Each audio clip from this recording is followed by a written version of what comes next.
نحمده ونصلي على رسوله الكريم اما بعد.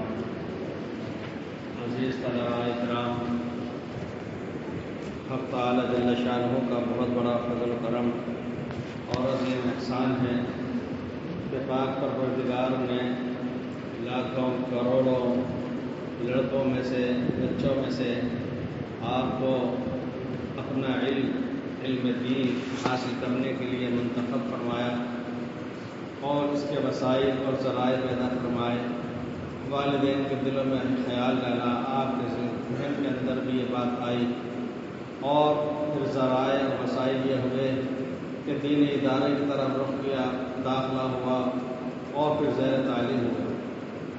یہ اللہ تعالیٰ شانہ کا بہت بڑا انعام اور اکرام اور اعزاز ہے. اس لیے وقت بہت قیمتی ہوتا ہے، وقت کی قدر کرنی چاہیے. وقت ہی ہے جو کسی کو دنیا کو دار الاسباب مانا جائے اور تدبیر کو بھی اللہ کی طرف سے اختیار کرنے کو کہا گیا ہے. تدبیر کو مانا جائے، اسباب کو مانا جائے تو وقت کی قدر کرنے سے انسان قیمتی بن جاتا ہے اور ناقدری کرنے کی وجہ سے انسان دربدر ٹھوکریں کھانے پر مجبور اور بے بس ہو جاتا ہے. کتنا بڑا اللہ کا انعام اور اعزاز ہے. یہاں پر پہلے بھی حاضر ہوتی رہی، اب بھی آئے تو دیکھا کہ پختہ کمرے ہیں، پنکھے ہیں، اچھی ہوا ہے، مطبخ ہے، ایک دسترخوان پر تمام طلباء ماشاءاللہ کھانا کھا رہے ہیں. ان میں سے کسی کو اصحاب صفہ کی طرح جنگلوں میں جا کے لکڑیاں چن کر کے لانا نہیں پڑ رہا. ان میں سے وقت اور بے وقت انتظار کرنا نہیں پڑا کہ کہیں سے دودھ آئے گا تو ہم کو اس میں سے بچ جائے گا تو دیا جائے گا، اور خود آٹا گوندنا نہیں پڑ رہا. ہم جب دہلی مدرسہ کاشف العلوم دہلی مرکز میں پڑھا کرتے تھے بنگلے والی مسجد میں 4 سال رہے، 1401 سے 5 ہجری تک. آٹا طلبہ خود گوندھا کرتے تھے. صرف طلبہ ہی کا نہیں، جتنی جماعتیں وہاں آتی تھیں، مہمان ہوتے تھے، ان سب کا آٹا گوندھنا طلبہ کی ذمہ داری تھی. ان کا نمبر لگا کرتا تھا. سارے کوڑے کرکٹ کو جمع کر کے روزانہ جا کر کے پھینکنے کی ذمہ داری طلبہ کی ہوا کرتی تھی. تو غرض ہے کہ طلبہ پہلے زمانے میں جو جانفشانی اختیار کرتے تھے، محنت کرتے تھے، کوششیں کرتے تھے، اس کے بعد کہیں جا کر ان کو علم کی 2 باتیں حاصل ہوتی تھیں. آج کے دور میں اللہ تعالیٰ نے اتنے اچھے وسائل ہمارے آپ کے لیے پیدا فرما دیے. ایک دور تھا دہلی کے اندر جب مدارس تو بہت تھے، ہر بڑی مسجد وہ اس وقت میں ایک ادارہ اور ایک بڑا جامعہ اور مدرسہ بنے ہوئے تھے. طلبہ جو ترجوب آتے تھے، دور دراز سے آتے تھے، داخلہ لیتے تھے، ان کو وہاں صرف علم ملتا تھا، علم کے سوا کچھ نہیں ملتا تھا. بہت سے مدارس بتاؤ طلبہ کو رضائی گدے بھی مل جاتے ہیں، بہت سے مدارس کے اندر طلبہ کو کھانا بھی، اور بہت سے ایسے مدارس بھی ہیں جہاں پر ناشتے کا بھی نظم ہو جاتا ہے. ہم مذاہب علوم میں رہے، کوئی ناشتہ کا نظم نہیں تھا. دہلی مرکز میں 4 سال رہے، کوئی ناشتہ کا نظم نہیں تھا. کتنی بڑی خوش نصیبی ہے اور آسانی اور سہولت ہے کہ ناشتہ بھی مل رہا ہے، کھانا بھی مل رہا ہے. اس دور میں جب طلبہ داخلہ لیا کرتے تھے تو جن کے پاس تھوڑی بہت رقم ہوتی تھی وہ اپنے کھانے پینے کا انتظام کرتے تھے.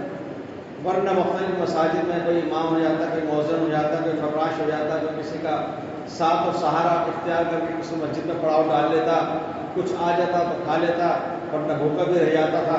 ایک دور ایسا بھی تھا. حضرت شاہ عبد القادر رائے پوری نبر اللہ مرقدہ نے جس ادارے میں داخلہ لیا، وہاں ان کا داخلہ غیر امدادی تھا. میں نے آپ سے عرض کیا کہ مطبخ ہی نہیں ہوا کرتے تھے. کسی مسجد میں قیام کر لیا، کچھ وقت کے بعد کسی صاحب خیر نے کہا کہ آپ کا کھانا دونوں ٹائم میرے یہاں سے آ جایا کرے گا. فرمایا کہ ٹھیک ہے. دونوں ٹائم کھانا آ جایا کرتا تھا، وہ کھا لیا کرتے تھے. کچھ دن کے بعد ایک اور طالب علم کا داخلہ اسی طرح سے ہوا، وہ بھی اسی مسجد میں آ کر کے پڑاؤ ڈال لیا۔ اچھا نہیں لگتا کہ ایک آدمی پیٹ بھر رہا ہے اور دوسرا اس کو دیکھ رہا ہے۔ انہوں نے کہا کہ تم میرے ساتھ شریک ہو جاؤ۔ دونوں آدھا آدھا کھانا کھا لیا کرتے تھے۔ کچھ دن کے بعد ایک تیسرے طالب علم کا داخلہ ہوا تھا، وہ بھی اسی مسجد میں آ گیا۔ تو ایک کھانا آتا تھا اور 3 لڑکے کھاتے تھے۔ اندازہ لگائیے کہ اس کے ساتھ بھی انہوں نے علم حاصل کیا۔ ایک دور آیا تھا کہ حضرت شاہ عبد القادر رائے پوری رحمۃ اللہ علیہ نے 8 سال تک ایک وہ کمبل استعمال کیا تھا جو کمبل کسی نے باہر ڈال دیا تھا۔ جے پور شہر میں تو ہم بہت کثرت سے یہ بات دیکھتے ہیں کہ احمد شاہ کے جے کے مکانات ہیں، حویلیاں ہیں، ہر دیوالی سے پہلے وہ لوگ اپنے بہت سے گھر گرہستی کے سامان نکال دیتے ہیں، پھینک دیتے ہیں۔ اس طرح کا کوئی کوڑے ویسے کمبل اٹھا کے لائے تھے، اس کو پاک کر کے 8 سال تک تقریباً انہوں نے استعمال کیا، کام میں لیا۔ مسجد کے اندر ٹھنڈ کے موسم میں جب رہا کرتے تھے، اتنی تیز ٹھنڈ لگا کرتی تھی کہ اوڑھنے کا انتظام نہیں تھا، تو بعض دفعہ وہ چٹائی کے اندر ایک طرف لیٹ کر کے لپٹ کر کے اور وہ کروٹیں بدلتے ہوئے ایک طرف سے دوسرے کنارے تک چلے جاتے تھے۔ ٹھنڈ اتنی تیز ہوتی تھی، اور لیکن کچھ وقت کے بعد سر کی طرف سے بھی ٹھنڈ آتی، پیروں کی طرف سے بھی ٹھنڈ آتی، سوچتے نیند تو آ نہیں رہی، وضو کر کے نیند باندھ دیتا، جتنے لگا دیتے۔ تو بزرگوں نے علم حاصل کیا ہے محنتوں کے ساتھ، مشقتوں کے ساتھ۔ حضرت مولانا سید ابو الحسن علی ندوی رحمۃ اللہ علیہ نے ایک بات یہ فرمائی تھی کہ ایک دور تھا جب دارالعلوم ندوۃ العلماء کا قیام خاتون منزل میں تھا، ایک منزل تھی شہر لکھنؤ میں، اور اس زمانے میں اس دور میں علامہ سید سلیمان ندوی جیسے افراد اور علماء تیار ہوئے تھے۔ اس زمانے میں وہ بڑا کتب خانہ نہیں تھا، وہ وسائل اور ذرائع نہیں تھے۔ مجھے اچھی طرح یاد ہے کہ حضرت مولانا علی صاحب رحمۃ اللہ علیہ نے فرمایا کہ دہلی کے اندر بخاری شریف کے شرح فتح الباری صرف ایک جگہ تھی، وہی مغل سلطنت کے لال قلعہ دہلی کے اندر۔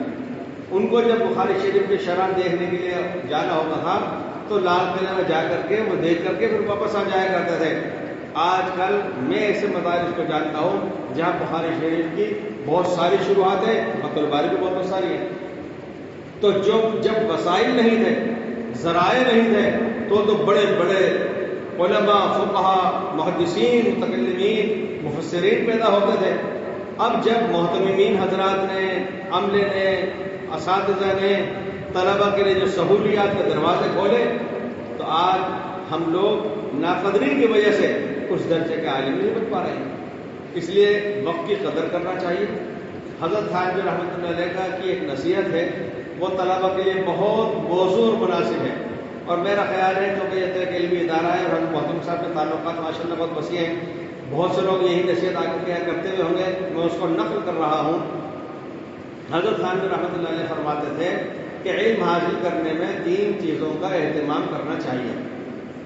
مطالعے کا اہتمام کیا جائے، سبق کو دھیان توجہ سے سننے کا اہتمام کیا جائے، اور اس کے بعد اس کا تکرار اور مذاکرہ، اس کو اعادہ کیا جائے، لوٹایا جائے۔ یہ 3 کام جو طالب علم کر لیتا ہے وہ انتہائی مقبول اور قابل بنتا ہے۔ مطالعہ کرنے سے یہ ہوگا کہ آپ نے پڑھا ہی نہیں تو آپ یہ کیوں گھبرا رہے ہیں کہ یہ تو سمجھ میں نہیں آ رہا، آپ نے پڑھا ہی کبھی ہو، آپ تو کل پڑھیں گے۔ تو مطالعہ کرنے میں جو بھی کچھ سمجھ لیا آپ نے، آپ خوش ہو جائیے کہ اتنا تو میں سمجھ رہا ہوں۔ اور مطالعہ کرنے میں جو چیز سمجھ میں نہیں آ رہی، اب دوسرے دن جب استاد سبق پڑھائیں گے تو آپ کے کان کھڑے رہیں گے، آپ تیار رہیں گے اچکنے کو کہ اس کا مطلب میں سمجھا نہیں تھا، دیکھتا ہوں استاد اس کا کیا مطلب بیان کر رہے ہیں۔ تو مطالعہ کرنے سے یہ بھی فائدہ ہوا۔ جب سبق دھیان سے سن رہے ہیں آپ، تو اب آدھا کام کل کر لیا، آدھا کام سبق کا ہو رہا ہے، تو یہ تازگی ہو گئی۔ یہ ایسا ہے جیسے پہلے زمین کو ہموار کر لیا گیا اور اس کے بعد اس کے اندر بیج ڈالا گیا۔ پھر جب آپ اس کا تکرار و مذاکرہ کرا رہے ہیں تو کسر، کمی، کوتاہی کچھ رہی تھوڑی بہت، وہ سب کو پوری ہو گئی۔ پھر جو طالب علم تکرار کرا رہا ہے وہ خود سبق کے اندر پورا تازگی کے ساتھ سبق سنے گا، کیونکہ اس کو تو کہلانا ہے۔ دیگر طلبہ کو بھی کوشش کرنا چاہیے کہ ہم بھی تکرار مذاکرہ کرانے والے بنیں۔ میں نے ایسے ساتھیوں کو دیکھا ہے طالب علم کے دور میں کہ جو اپنے ابتدائی زمانے میں پھسٹی کند ذہن غوی تھے، لیکن تکرار مذاکرے کی برکت سے دھیرے دھیرے وہ جلالین شریف، مشکات شریف میں جا کر کے تکرار مذاکرے کے اندر تن تنہا اور یکتا ہو گئے تھے۔ ایک واقعہ اور عرض کر دوں بیچ میں، مجھے یہ حضرت شیخ الحدیث مولانا یونس صاحب جونپوری نمبر اللہ برکتہ نے سنایا تھا، دھیان سے توجہ سے سنیے گا طلبہ عزیز سے عرض کر رہا ہوں۔ انہوں نے فرمایا کہ مظاہر علوم میں ایک طالب علم کا داخلہ ہوا اور وہ غریب مخلوق الحال داخلہ ہوا غیر امدادی، یعنی کھانا نہیں ملے گا، امدادی داخلے پورے ہو چکے، اگر داخلہ لینا ہے تو کھانے کا انتظام خود کرنا ہوگا، تو داخلہ لے لیا۔ بہرحال کچھ وقت پہ گزرا وقت، ایک طالب علم جو بہت دولت مند تھا، پیسے والا تھا، اس نے اس طالب علم سے کہا کہ بھائی ایسا ہے کہ میں مدرسے کا تو کھانا کھاتا نہیں، لیتا نہیں، میرا کھانا دونوں ٹائم اگر بنا دیا کرو تو جو بچے گا وہ تم کھا لیا کرنا۔ اس نے کہا غنیمت جاری کی، ٹھیک ہے۔ وہ غریب طالب علم دونوں ٹائم کھانا بناتا تھا اس کے لیے، تو جو اس میں ڈھنگا اور بڑھیا جو بھی اس کو دکھتا تھا وہ تو وہ صاف کر جایا کرتا تھا، اور جو بچا کچا ہوتا تھا وہ بیچارہ یہ محنت مزدوری کے اندر کھا لیا کرتا تھا۔ ایک غریب سے غریب تر طالب علم کا بھی داخلہ ہوا اور وہ بھی غیر امدادی۔ اس نے بھوک اور پریشانی، پیٹ کی آگ بہت نازک ہوتی ہے، اس نے اس سے کہا بنانے والے سے کہ اگر یہ برتن مجھے آپ دھونے کے لیے دے دیا کریں تو میں دھو لیا کروں، کھرچن صاف کر لیا کروں گا۔ اس نے کہا بھائی ٹھیک ہے۔ کھانا ایک دولت مند طالب علم کا بنتا تھا، دوسرا غریب طالب علم دونوں ٹائم اس کا کھانا بناتا تھا، اور مزدوری اور اجرت کے اندر وہ اس میں سے بچا ہوا کھانا کھاتا تھا، اور وہ برتن دھونے والا دھوئے گا، اتنی مزدوری کے طور پر وہ اس میں سے کھرچن ورتن تھوڑا بہت نیچے کا بچا دیا کرتا تھا۔ حضرت شیخ نے یہ فرمایا تھا کہ وہ تیسرے نمبر کا جو کھرچن صاف کرتا تھا، برتن مانجتا تھا، دھوتا تھا، وہ تو شیخ الحدیث بنا تھا۔ جو دوسرے نمبر کا بناتا تھا کھانا، وہ بہت قابل استاذ بنا تھا، اور وہ جو کروڑ پتی اس زمانے کا جو بھی ہوگا، ہزار پتی لکھ پتی، آج کے زمانے کا کروڑ پتی، وہ کہیں کا نہیں رہا، عیش پسندی سے وقت گزارا تھا۔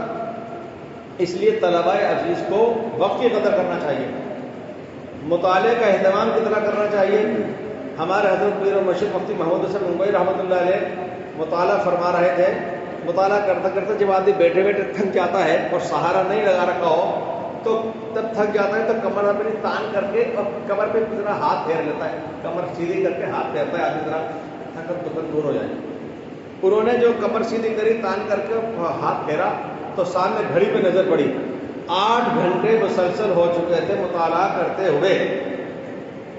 امام محمد بن حسن شیبانی رحمۃ اللہ علیہ مطالعہ کرتے کرتے کرتے کرتے جب تھک جاتے تھے تو یا تو وہ فن ادب کا مطالعہ شروع کر دیا کرتے تھے یا فن تاریخ کا مطالعہ کرتے تھے۔ آپ اندازہ لگائیے کہ امام محمد بن حسن شیبانی پڑھتے پڑھتے جب تھک جاتے تھے تو اپنی تکان دور کرنے کے لیے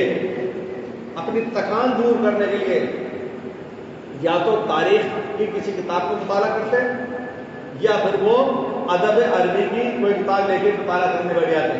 آج ہمارے دور کے طلبا تاریخ کا مطالعہ کرتے ہوئے تھک جاتے، وہ تکان دور کرنے کے لیے کرتے تھے۔ ہمارے دور میں تاریخ اور ادب کا مطالعہ کرتے کرتے طلبا تھک رہے ہیں۔ اس لیے وقت کی قدر کرنا چاہیے، مطالعے کا اہتمام کرنا چاہیے، اور یہ مثال یاد رکھنا چاہیے۔ حضرت مولانا ابراہیم صاحب دیولا نے جب ہم پڑھتے تھے دہلی میں تو انہوں نے یہ بات سنائی تھی کہ کپڑا 2 طرح کا ہوتا ہے۔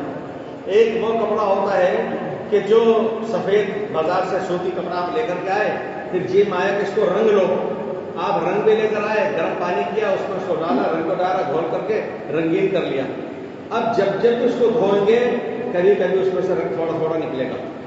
ایک وہ کپڑا ہے جو فیکٹری میں، کارخانے میں جب بننے کے لیے جا رہا تھا اس میں رنگ بھی شامل کر دیا گیا، وہ اتنا پکا رنگ اور کلر اس پہ چڑھتا ہے کہ کپڑا پھٹ جائے رنگ اس کا نہیں اترتا۔ ایک یہ کہ آدمی جوان ہو کے، ادھیڑ ہو کر، بوڑھا ہو کر کے پھر دین کی طرف آئے، سنت شریعت کی طرف متوجہ ہو، ٹھیک ہے اس کی زندگی میں دین آئے گا۔ لیکن ایک وہ طالب علم جو بچپن میں کارخانے میں فیکٹری میں تیار ہونے کے وقت یعنی مدرسے کی زندگی میں سنت کے مطابق زندگی گزارنے کی کوشش کرے گا، اس پر دین کا وہ رنگ چڑھ جائے گا کہ جو مرتے مر جائے لیکن وہ نہیں جائے گا۔ اس لیے میرے پیارے دوستو اس کا اہتمام کرنا چاہیے۔ میں نے دیکھا کہ مغرب سے عشاء کے درمیان ماشاءاللہ جلال شریف کا یہاں تکرار کر رہے تھے طلبہ مشکات شریف، اور وہ ہدایت دیکھ رہے تھے۔ یہ بات واضح ہے، یاد رکھنا چاہیے کہ حدیث شریف ایک حدیث طالب علم کی گزرنا نہیں چاہیے بغیر استاد کے پڑھے۔ یعنی جس وقت مظاہر المصارفوں میں شیخ زکریا رحمۃ اللہ علیہ پڑھتے تھے تو ان دو طلبہ نے آپس میں عہد و پیمان کر رکھا تھا، یعنی شیخ الدین زکریا تو بعد میں پڑھے تھے، زکریا تھے۔ جب وہ پڑھتے تھے تو انہوں نے اپنے دوست سے عہد و پیمان آپس میں کر لیا۔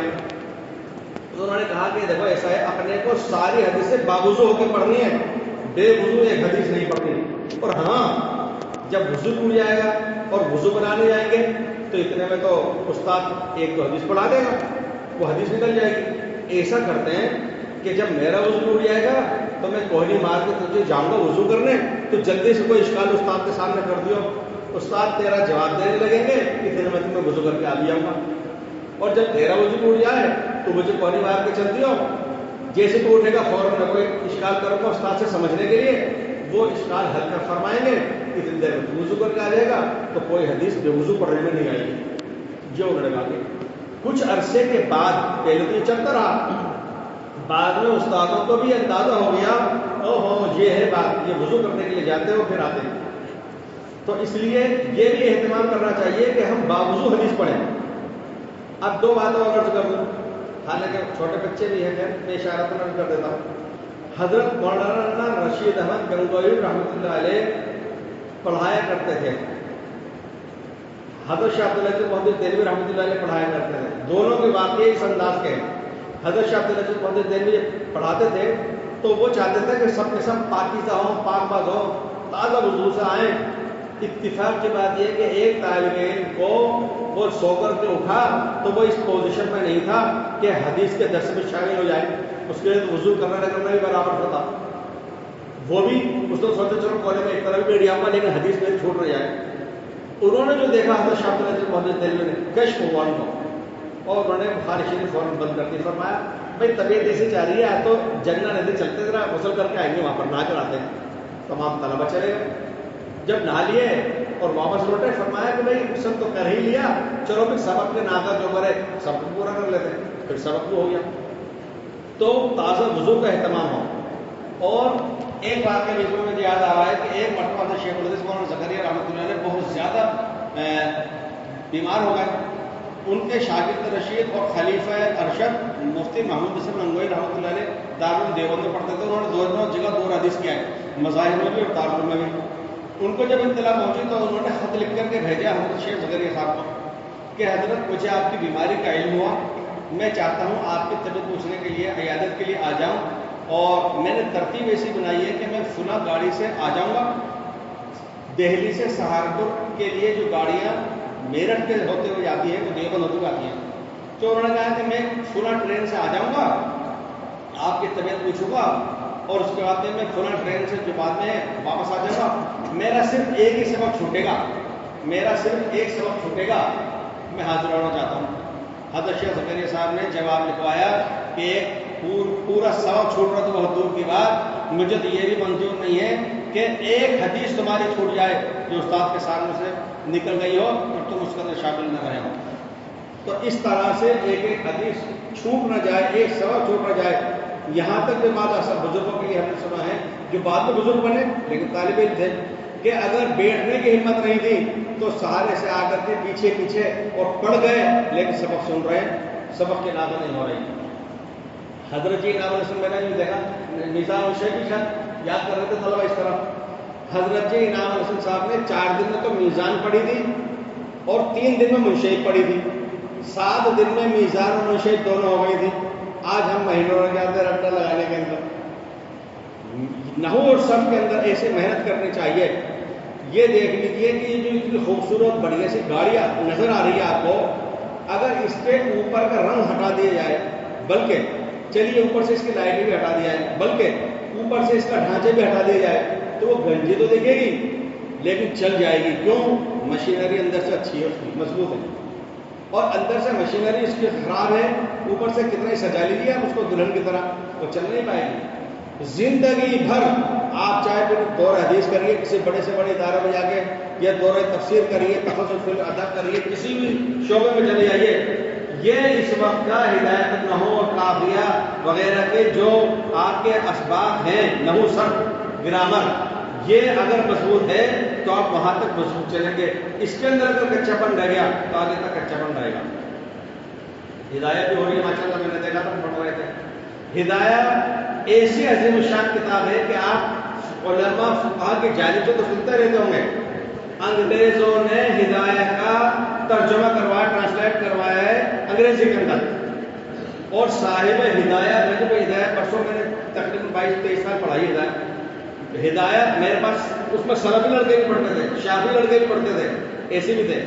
میں ان سے کہتا تھا کہ بھائیوں ہدایت کے سبب میں پابندی سے شرکت کیا کرو، اور میں اس لیے نہیں کہہ رہا کہ تم حنفی بن جاؤ، تمہارا مسلک تو میں مبارک، لیکن علامہ برہان الدین فرغانی مرغینانی کا جو استدلال کا طریقہ ہے عقلی اعتبار سے اور پھر نقلی اعتبار سے، یعنی درایت بھی اور روایت بھی، یہ آپ کو پورے مفتی کورس تک میں کہیں نہیں ملے گا. اس سے ذہن کھل جاتے ہیں، تو اس کی قدر کرنا چاہیے چھوٹے مدارس میں رہ کر کے. بہت بڑے مدارس کا خیال آپ کر رہے ہیں، میں نے ایسا آپ ان پہ غور کر لیجیے گا، جس زمانے میں بڑے بڑے علماء فقہا پیدا ہوئے، ادارے بہت چھوٹے ہونے سے ہوتے تھے. تو اس بات کی کوشش ہو کہ مطالعے کا اہتمام ہو. ایک بات یہ کہ طلبا پہلے زمانے میں یکسو ہوا کرتے تھے، ذہن ان کا بھٹکا ہوا نہیں ہوتا تھا، بہکا ہوا نہیں ہوا کرتا تھا. آج بھی ہم لوگ شہر میں رہتے ہیں، جب اخبارات دیکھتے ہیں سرکاری امتحانات کے بعد جو رزلٹ آتا ہے، نتائج آتے ہیں، لڑکیاں زیادہ چھا جاتی ہیں، لڑکے پیچھے رہ جاتے ہیں. ماں باپ خرچہ لڑکوں پہ زیادہ کر رہے ہیں لیکن وہ پیچھے ہو رہے ہیں. وجہ یہ کہ لڑکیوں کا پھر بھی کسی حد تک ذہن ذرا سکڑا ہوا ہوتا ہے، جمع ہوا ہوتا ہے، بھٹکا ہوا، بہکا ہوا، پھیلا ہوا نہیں ہوتا، بکھرا ہوا نہیں ہوتا. لڑکوں کا اتوار کو کیسے کرکٹ کھیلنے چل رہا ہے، فلاں جگہ کرنا ہے، یہ کرنا ہے، وہ اس کی وجہ سے بکھرا ہوتا ہے. لہٰذا مدارس کی زندگی میں جن طلبا کا ذہن یکسو ہوتا ہے وہ تو بن جاتے ہیں. یہ ابھی واقعہ یاد آ گیا تھا، شاہ عبد القادر رائے پوری رحمۃ اللہ علیہ، یہ پنجاب پاکستان سرگودا کے رہنے والے تھے. جب پڑھتے تھے تو انہوں نے سوچا کہ خطوط نہیں پڑھنا، گھر سے جو خط آئیں گے اگر میں پڑھوں گا تو دماغ بھٹکے گا، کسی کی شادی خوشی کی خبر آئے گی، کسی کی موت میت کی آئے گی، کسی کی بیماری ہزاری کی آئے گی، تو ذہن میرا بچہ نہیں رہے گا، بھٹکے گا اور میری کمزوری رہے گی. انہوں نے ایک مٹکا لیا، جو خط آتا اس میں جب فارغ التحصیل ہو گئے 8 سال میں تقریباً، تو اب کھول کر کے جو دیکھا کسی میں شادی اور بچہ پیدا ہونے کا خوشی تو بھائی الحمدللہ، کسی میں موت میت کا انا للہ. پھر سوچا تو سارے کام تو ہو گیا، کام میں نمٹنے بیٹھ گئی کہانی، اب کہاں جائیں گے، چلو یہ ٹھیک ہے. تو اس لیے انشاءاللہ قدر کریں گے آپ سب حضرات، سنت کی، شریعت کی اتباع کرتے ہوئے، اساتذہ کا احترام کرتے ہوئے، کتابوں کا ادب کرتے ہوئے، عقیدت محبت کے ساتھ، سنت شریعت کی اتباع کے ساتھ انفرادی اعمال کرتے ہوئے، 3 تسبیحات پڑھتے ہوئے، تلاوت کرتے ہوئے. حفاظ قرآن کے لیے بڑا نازک مسئلہ ہے، حفظ اس کی مثال ان سے بھی دی گئی ہے، تو اس کو محفوظ رکھنے کی کوشش کی جائے. اس ادارے کے ہم نے بہت سے پڑھے ہوئے لوگوں کو دیکھا ہے ماشاءاللہ، جو قرآن کے مقابلے میں مسابقوں میں بہت اچھے نمبرات لائے ہیں. بڑے شہروں میں گئے ہیں تو انہوں نے ماشاءاللہ اس ادارے کا نام روشن کیا ہے. آپ حضرات وہ طلبا، وہ بچے جو یہاں پڑھ رہے ہیں، یہیں پہ آئے، یہیں پہ رہے، ان کا بھی پوری طریقے سے احساس نہیں ہے، لیکن ہم مسجد کے اندر اس بات کی گواہی دیتے ہیں کہ الحمدللہ یہاں کی تعلیم اتنی ٹھوس، مضبوط، مستحکم ہے کہ جو ادارے کا بھی نام روشن کرتی ہے، لائق دیدے، قابل دیدے، آپ قابل داد ہیں اور آپ کی باتیں لائق شنید ہیں. تو انشاءاللہ عمل کریں گے. اللہ تعالیٰ شاہ ہم سب کا عمل کو توفیق عطا فرمائے. اللهم صل على سيدنا وعلى شفيعنا محمد وبارك وسلم. اللهم إنا نسألك الهدى والتقى والعفاف والغنى. اللهم إنا نسألك العفو والعافية والمعافاة الدائمة في الدين والدنيا والآخرة. اللهم إنا نسألك ما سألك به عبادك الصالحون والأنبياء والمرسلون والملائكة والمقربون. ربنا تقبل منا إنك أنت السميع العليم وتب علينا إنك أنت التواب الرحيم برحمتك